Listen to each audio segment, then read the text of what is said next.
Most retro gaming fans will tell you that NHL 94 was the best hockey game of the 16-bit era. I swear that this cartridge is just magic. Though it's slower and the graphics are noticeably worse, the Super NES version is also legendary. And of course, the legacy lives on with these fan-created modifications of the Genesis version. But there are two versions of NHL 94 that those in the know always talk about. Now, both of these versions of the game are really obscure, but we're only going to cover one of them today in depth. And anyway, both of these versions are versions that people have requested over and over again. Unfortunately, the one that we're not going to talk about today is the DOS version of the game, which is pretty obscure. I honestly didn't realize there was a DOS version of this game until somebody told me about it, and yeah, it's simply called NHL Hockey. This came out in kind of an awkward moment in PC gaming history, right before CD-ROM games were common, but when a single floppy disk wasn't quite enough. This game came on 4 floppy disks, and you'd better hope that all 4 still work if you want to install it today. The game design and flow is different from the cartridge versions. However, I couldn't get any of my joypads to work with DOSBox, and I will really need to spend some time getting used to playing with a keyboard before I can review this one.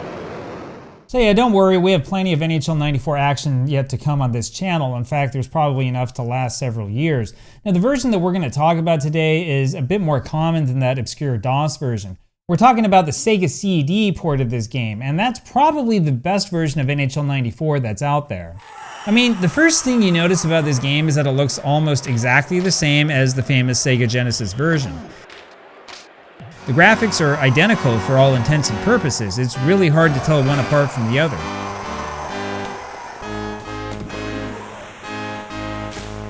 You have to play for a little while to really notice it, but the Sega CD version has a superior frame rate, plus a little bit of detail that's missing in the Genesis version. And of course, the Sega CD version has superior sound. That part is obvious.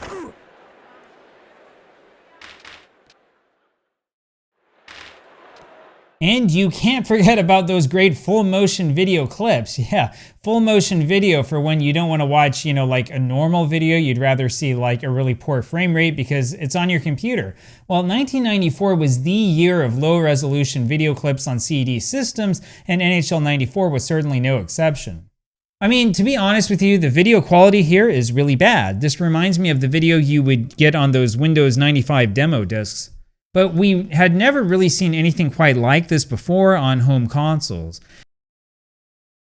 It would take a few years for the actual game to look like this, of course, but this was really cool back in 1994. In fact, it wasn't until about a decade later that we got games with incredible video quality like this. The Bruins. Here we go, Craig. The gloves are off. A little bit of dancing here, Jim. Let's see how it turns out. Now the thing is that the Sega CD was still pretty much a 16-bit video game system for all intents and purposes.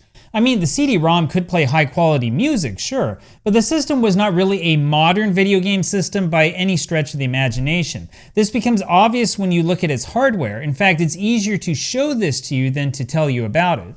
Okay, so this is what the classic first model Sega Genesis looks like on the inside. The core of this baby is this chip up here. This is the Signetic 68000 processor in this early version, which eventually was replaced by the higher quality Motorola processor.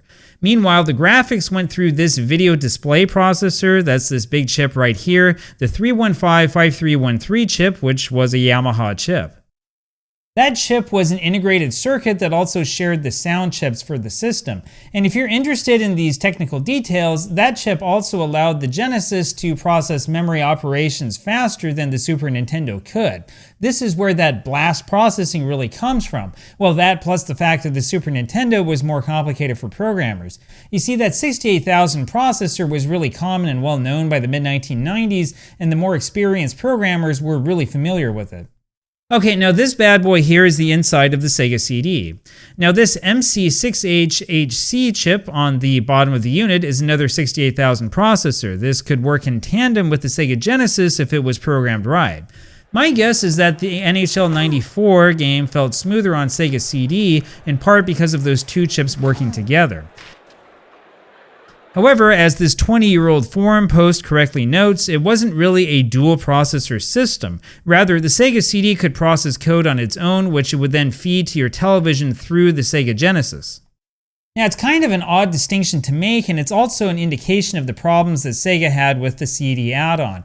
You had to have a Genesis for the thing to even work. In fact, the video signal of the Sega CD all went through the video display processor on the Sega Genesis, the one I just told you about. That Sega CD was capable of doing more complex and interesting things with video than the Super Nintendo ever could, but because the video signal itself was still dependent on the Sega Genesis, the games didn't really look better than Sega Genesis games.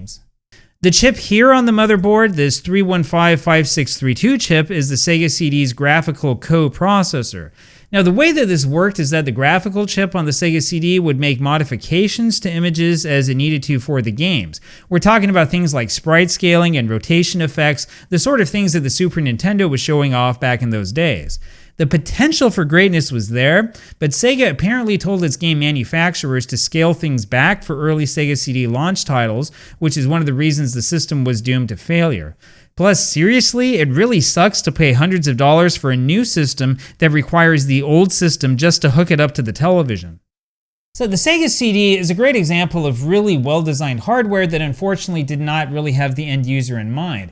So from what I've been able to tell, the Sega CD version of NHL 94 did not really come out in North America until February 1994. I know what it says on Wikipedia. I've been looking through ads and I don't see anything before about February 4th, 1994. Now, the Sega CD had been out for a while by that time, for like a year and a half, and the Genesis was already really well established. But if you wanted to buy the Sega CD version of anything, you really had to shell out the big bucks. Okay, this comes from a Radio Shack ad from the Salt Lake Tribune in late January 1994. As you can see here, it's $120 for the Genesis along with Sonic 2, and then another $230 for the Sega CD, which is $350 total. NHL 94 was only out on the Genesis by that time, and it would be another $50 if you wanted it. In fact, the Sega CD games were pretty limited, though you could always spend those $50 on Joe Montana Football, which looked promising in the ad. And actually, Joe Montana Football for the Sega CD is one of the worst CD games of all time. Not just on the Sega CD, but like on any system. This is a great example of the sort of game that Sega did not want to come out on its system. I mean, not only are the graphics for this game simply awful, but the play control and the overall gameplay, they're just atrocious. The truth is that the hardware simply was not there yet for fully 3D games, not in late 1993 at least. Anyway, if your big box store happened to have a few of those displays that would let you preview games, play them yourself, you probably would have chosen the Super Nintendo instead. I just hope you didn't spend that extra $50 on NHL Stanley Cup for the Super Nintendo, which is another abominable 3D sports experiment. So basically, what I'm telling you here is that there's a reason why EA decided to stick with the 2D concept for the Sega CD version of NHL 94. And I also believe that Sega at least hinted to these third-party developers that they should come out with something really simple so that the Sega CD would at least have a library of games. You see, we don't talk about this a lot, but one of the major problems that the TurboGrafx and the Turbo Duo CD had in North America was that there just were no games for the system. Sure, the games might have looked the same as the Sega Genesis counterpart, the Sega CD games that is, but at least you could buy something that's better than the TurboGrafx where you get the CD and you couldn't buy anything. The biggest disappointment was almost certainly NBA Jam for the Sega CD. The music is a lot better, sure, but the graphics are exactly the same as the Genesis version. They couldn't even get the sprite scaling to work. Meanwhile, Bill Walsh College Football for the Sega CD is also basically the same as the Genesis game except with better sound. However, in this case, you can at least feel the improvements to the frame rate. The game seriously feels a lot more fun than its Genesis equivalent. Anyway, this real long tangent and spiel is to tell you that you probably shouldn't be too surprised that the Sega CD version of this game looks basically the same as the Genesis version. Now, there are some differences if you look closely, and the more that you play this, the more that you realize that the improved frame rate is actually a major factor and makes a major difference. But if you just glance at this game in passing, you'll wonder what the difference really is and why anybody cares. Now, the biggest problem with the Sega CD version of NHL 94 is that there's really not much community support for this game. It seems that part of the love for the cartridge version comes because it's faster, at least in the menus. The CD version only adds a few visuals and sound extras, plus that slightly improved frame rate. I also suspect that the fact that it's a CD game means people are generally reluctant to try certain mods. And so the really cool mods, like this all-time Olympic one, only exist for the 16-bit Genesis. Nobody's even tried to make this for the Sega CD version of the game. And honestly, that does kind of surprise me. I mean, I'm not sure how difficult it would be for people to mess around with the CHD file, though I do know that it is possible to do this. I mean, people have done this for fan translations and other mods and hacks for other games. Just a couple months ago, I was playing a modified version of NBA Jam Tournament Edition for the PlayStation that was like a complete, reimagining of the game with all new players. You would think that the modders would want to take advantage of all the extra space, at least, that you get with the Sega CD for NHL 94. And I don't know, maybe we'll see something like that come up in the future. Anyway, the Sega CD version of NHL 94, when you play it, really is a lot of fun. I know that because I took it for an extensive test drive. I know that it's probably cheating, but I wanted this to be easy and simple, and so I chose the Pittsburgh Penguins for this test run. The Sega CD version has these extra voices, which are okay if you've got a bunch of time to kill, but most of us don't, so I skipped it.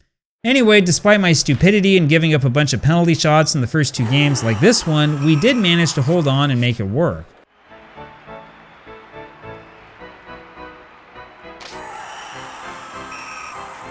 So I don't know if there's something about the CD version that makes penalty shots more common or something. I gave up 2 before we were called for like a normal penalty, so maybe it was something about how I was playing the game. But after giving up those 2, we didn't give up any penalty shots at all, so I don't know what was going on. Maybe it was just bad luck. Once I started to get my timing down, we started to score goals for fun.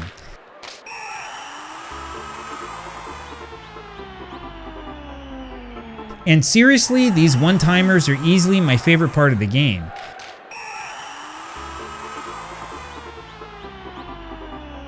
Thanks to the one-timers, we were able to win the first 3 games relatively easily. In fact, we didn't give up a single goal in the first 3 games of the series. So I thought that I'd be able to report to you that NHL 94 and the Sega CD is just too easy. But then came Game 4, which is when I started to fall apart. This was kind of a cheap goal to give up, but I can understand it. I should have been playing better defense.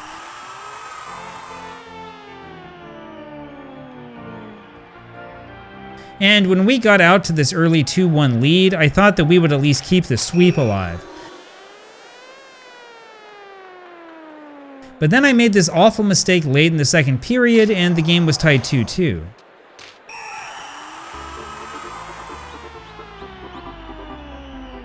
So notice how all of my goals were scored on one-timers. Meanwhile, almost all of the goals that we gave up were on defensive mistakes. In fact, the next goal was one of the worst mistakes I have ever made in NHL 94. I really do need to practice more. We had this face-off in overtime deep in our own zone. We had another offensive chance after that, but we blew it.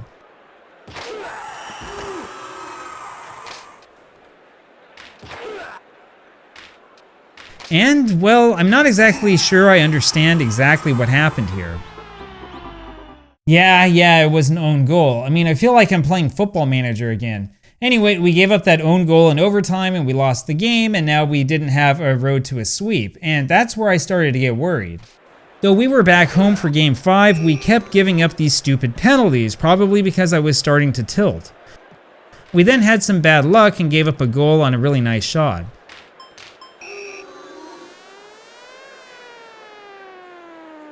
I managed to tie it up on another one of those famous one-timers.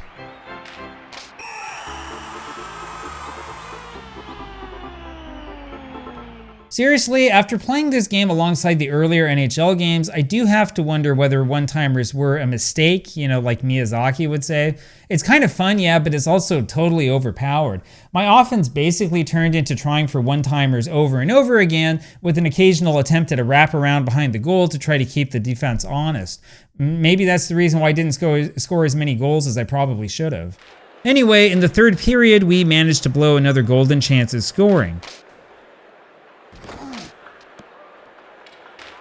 And then it happened again. We gave up yet another one of those own goals, and they were up 2-1. And yeah, that's how the 5th game ended. We lost 2 games in a row on 2 own goals. It's just like the 1986 Oilers. Steve Smith lives on. Anyway, we still had games 6 and 7, and I wasn't giving up yet. I mean, we were favorites for game 6 again, of course, despite being on the road.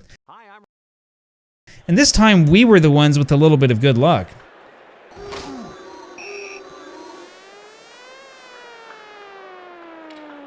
Well, you guys could call that bounce good luck. In my opinion, that was actually pure skill. I mean, that's my natural, Sega Genesis controller skills on display for you. We scored again with seconds left in the second period, and that just about settled it. By the time this 3rd goal went in, another fluke, the game was entirely ours, no question about it. And that's the way that this series ended. We won 4-2.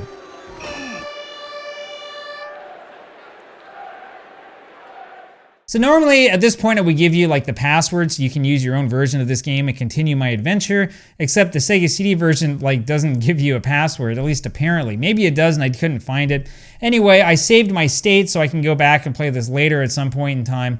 It really is a fun game though. I really highly recommend it. I just wish that more people would talk about the Sega CD version, that's all. I mean, the graphics look the same as the Sega Genesis version, sure, but the game feels a lot smoother. While the Genesis version has all the cool modern mods, the Sega CD version is still better, at least in my opinion. Of course, you're not going to go wrong with NHL 94 no matter which version you choose.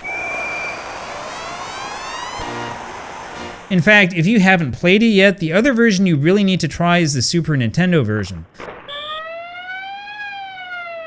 But in my opinion, the Sega CD one is the best, the most fun, and the most underrated.